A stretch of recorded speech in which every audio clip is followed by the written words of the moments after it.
Hey Gamecock fans, we're back here with episode 2 of our new show, From the Bench. Today we're joined by the captain, as he's known in the basketball circles of Columbia, South Carolina and the University of South Carolina, Carey Rich. Carey, thanks for being here, man.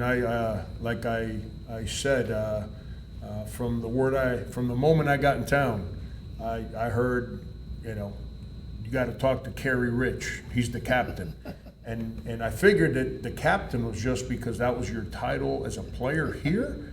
But as I found out over the last 9 years, you basically are the captain of Carolina basketball. It's the community, the university. I mean, tell me a little bit about your background and how you ended up at the University of South Carolina. Well, first of all, Frank, thank you for allowing me to be a part of this. Grew up maybe about 5 minutes from campus. Single parent home at C.A. Johnson High School.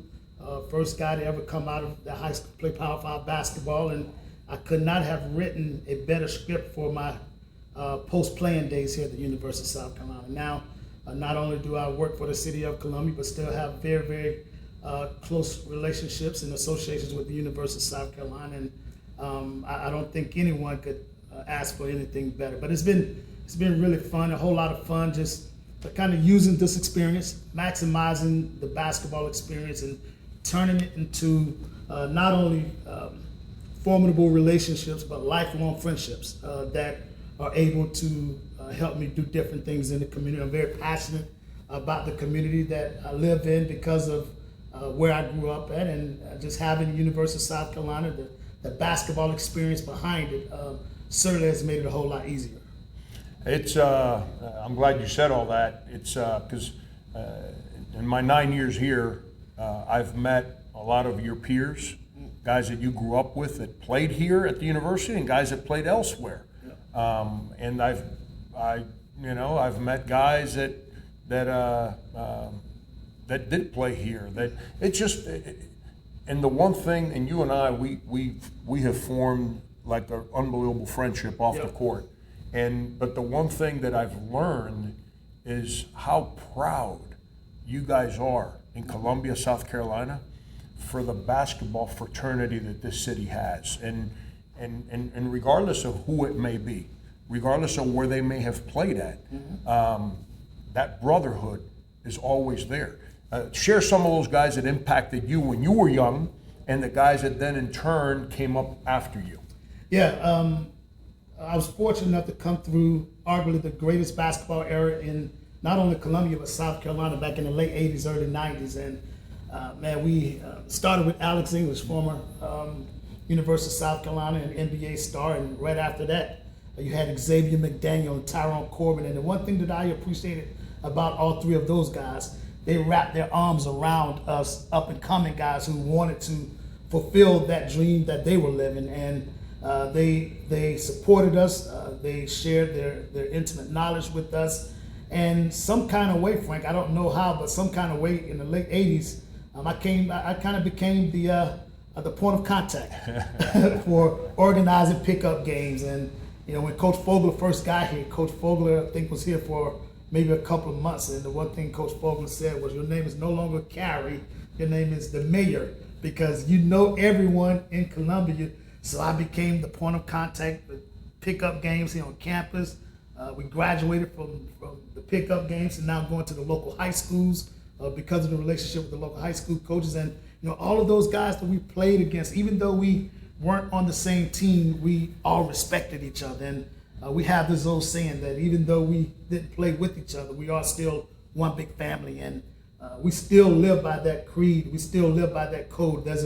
I never pledged a fraternity, but the basketball fraternity is everything to me in the city. And fortunately, I've been kind of one of the guys that's kind of kept everybody together, certainly tried to keep everybody together. And when you have guys like JoJo English and Barry Manning and Joe Rett, the late Rodney Taylor from AC Florida, who played for the late great Carl Williams, who played at Villanova, Anton Brown played at AC Florida, who was also part of UMass's John Calipari's first Sweet 16 team.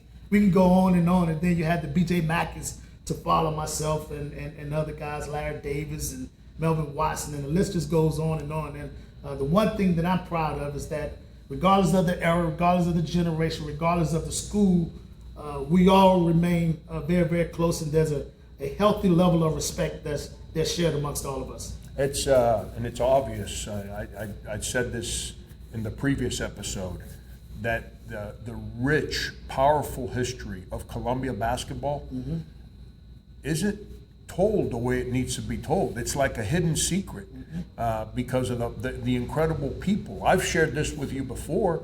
I was a young high school coach in Miami, Florida, and I knew who George Glimpf and Carl Williams were. And that's the kind of respect and power that people had. Then you had other guys like a Ben Trapp. Tell me a little bit about your high school career, because when you say you were the first guy from C.A. Johnson to end up signing a Power 5 scholarship, that's real, man. That's real. Tell me a little bit about your high school career. Yeah, it is real, and I'm happy that you mentioned Coach George Glimpf, who's the godfather of all of what we do here in the city of Columbia. But yes, played at C.A. Johnson High School, and prior to it's the oldest African American high school in the state of South Carolina. Wow. And before I played, there was never another player who went on to play high level basketball. Had some that played the William & Mary's and some other programs, but I was the first one to ever do it, and there hasn't been another guy from C.A. Johnson that's ever gone on to play Power 5 basketball. Wow. And at the age of 15, I had a bunch of neighborhood folks that saw all of those players who were as good that came through that never went on beyond high school. So they started to tell me that if I wanted to have that chance to play beyond C.A. Johnson, then I needed to transfer. And true story, I transferred to Keenan High School, who was richer in tradition and success. And I stayed for 1 week, and at the age of 15, I made up in my mind that I was going to be the first guy to do it. And awesome. Went back, and we was a big part of the school winning its first ever state championship, and just kind of created a lot of momentum and interest, and the rest was history.